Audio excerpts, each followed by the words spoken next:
Hello and welcome back to Storytime with Eric Zimmer.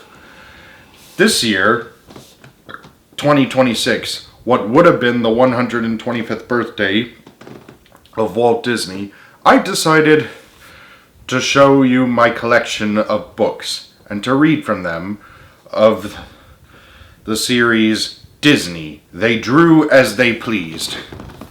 And this one right here is Volume 1. The Hidden Art of Disney's Golden Age, the 1930s, by Didier Getz. Forward by Pete Docter. Oh, and this is my new Disney shirt, celebrating America's 250th anniversary. Pretty good, right? Alright. So I'm going to read a chapter in every video, and then show you the concept art afterwards. For this short video, I'm going to read the foreword and preface. So you ready? Alright, let's begin.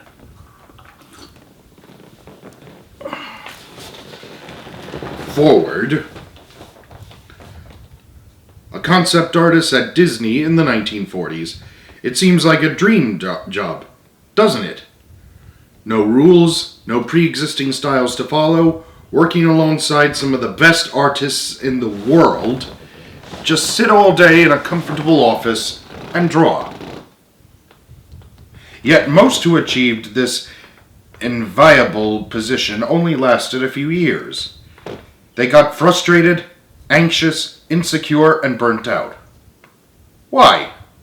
What made this dream job so difficult? For starters, there's that blank piece of paper staring up at you. What at first seems like freedom can end up overwhelming in its infinite possibilities. Inspiration doesn't always arrive on a schedule, but the deadlines don't change. Then, too, consider the audience for whom you're producing. Whatever you produce has to surprise, delight, and inspire the world's best artists and storytellers, including Walt Disney himself. No pressure, right? Given all the requirements, there were but a small number of artists up to this task. Few made it to this position directly. They were usually brought up through the ranks, hand-selected by Walt. What was he looking for? What qualities did it take to be a successful concept artist? They must draw well, of course, but an artist is more than a talented draftsman. Concept artists must be independent and unique, more interested in blazing their own trail than following others. Their visual style should be distinctive. They need to be able to observe thousands of details from life around them, filter, interpret, and then commit these ideas to paper in a way that would make others laugh or cry. Their work reflected the mind of the artist who made it, showing their personality and taste. It's surprising how often a drawing will look like the artist, even when the drawing isn't of a person. And that's how you can recognize an animator's art style. Their artwork is a reflection of the individual and their life experiences. If you want unique art, you'll find it takes a unique person to produce it. In addition, it takes a quiet and reflective person to pick up on the nuances and subtleties of human behavior. Someone who is sensitive and deeply attuned to the world around them. Often these people are shy introverts, content to sit outside the party and observe rather than be an active part of it. Imagine what happens when you put this unique, sensitive, independent person into a factory setting, for that largely describes an animation studio. The days are regimented, the hours long, and the deadlines never stop. And of course, one's work is always under scrutiny, subject to others' tastes and opinion. Walt was not known for his soft-handed approach, and he wasn't shy about speaking up when someone didn't please him. He was, after all, paying the bills. Ironically, in many ways, the Disney studio system may have unwittingly squashed the very qualities it looked for in the concept artist to begin with. Being some of the very first artists to be placed in this newly minted concept artist position, Albert Herder, Ferdinand Horvath, Gustav Tengren and Bianca Majoli were to find out firsthand how difficult the position could be.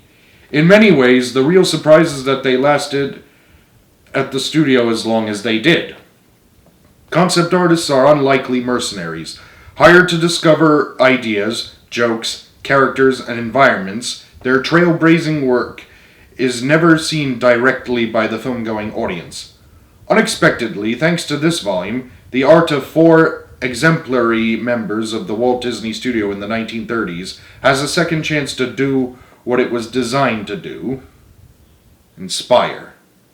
Pete Docter. And here's a preface by the author.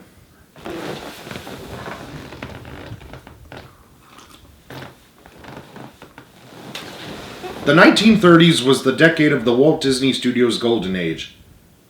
They were also the decade of the Great Depression. Unemployed artists flocked to the Disney studio, and the animation jobs that were among the only reliable openings at the time. Walt had the opportunity to pick the best among them. As a result, many of the most gifted American and foreign artists joined Disney in the 1930s to work on story, design, layouts, backgrounds, and animation. The most original, the most creative, the most imaginative of them were challenged by Walt to create imaginative works of art, to establish character and scene designs, to inspire their fellow artists. By their very nature, those pieces of pre-production art never made it to the screen, though the characters and scenes that audiences have come to love sprang to life from these early ideas and designs. I first became aware of the beauty and endless creativity of Disney's concept artwork through the books He Drew as He Pleased in 1948 by Albert Herter, and the seminal Before the Animation Begins from 1996 by John Canemaker. Looking at concept art allowed me to become aware of the thousands of creative ideas and designs that the Disney artists explored before settling on the ones that made it to the screen. It revealed a critical and often hidden part of Disney history whose richness was almost overwhelming. I was hooked, and I knew I needed to try to unearth much more of this art for myself and others to enjoy. More specifically, I wanted to delve into the lives and work of artists who, while they played key roles in Disney's productions, have been largely overlooked in the more popular histories and art books. For this volume, I chose to include Albert Herter, Ferdinand Horvath, Gustav Tengren, and Bianca Majoli. These are each unique and highly creative individuals who had a major impact on the second decade of the Disney studio.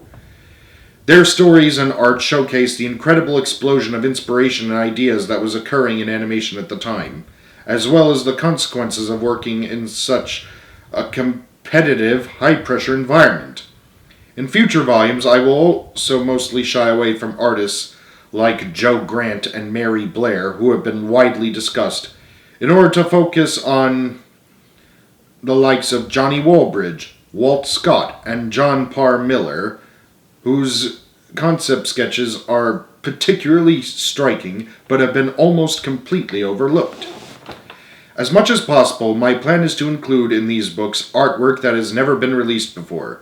There is so much from these artists, and many others, that lies in the files and boxes of Disney's Animation Research Library and the Walt Disney Archives. These institutions preserve close to 65 million pieces of art. Needless to say, this is both exhilarating and daunting. The present volume contains countless new discoveries, from early Jiminy Cricket designs by Albert Herter to drawings by Gustav Tengren for The Sorcerer's Apprentice and the abandoned Silly Symphony Ballet des Fleurs, which I think inspired a segment in Make Mine Music. But that's another story. The search for the treasures was not always smooth. To make matters more difficult, artists working at Disney mostly did not sign their creations, and it is often difficult to attribute pieces of art to a specific individual. In addition, some of the most beautiful concept sketches and paintings were highly coveted, and ended up in private collections. As a result, I could not always locate all the documents I would have wanted. Where are the concept drawings by Gustav Tengren from The Wind in the Willows? Where are the concept sketches of the Nativity by Bianca Majoli? Or those by Ferdinand Horvath from Little Hiawatha or Brave Little Tailor? We will have to keep looking. The lives of Walt's first concept artists were all dramatic ones.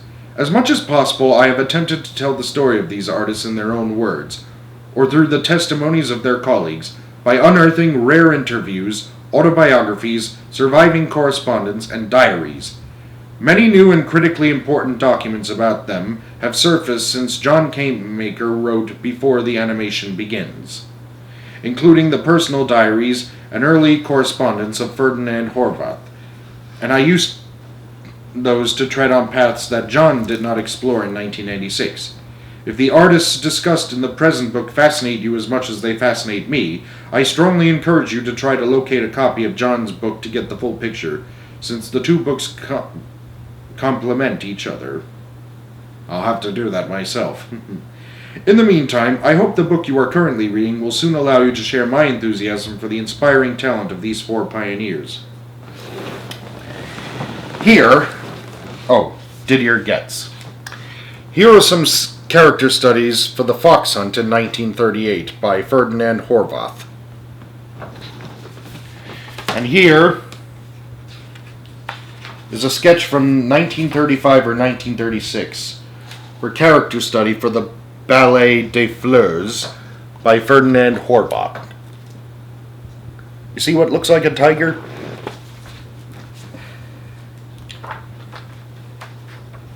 Alright.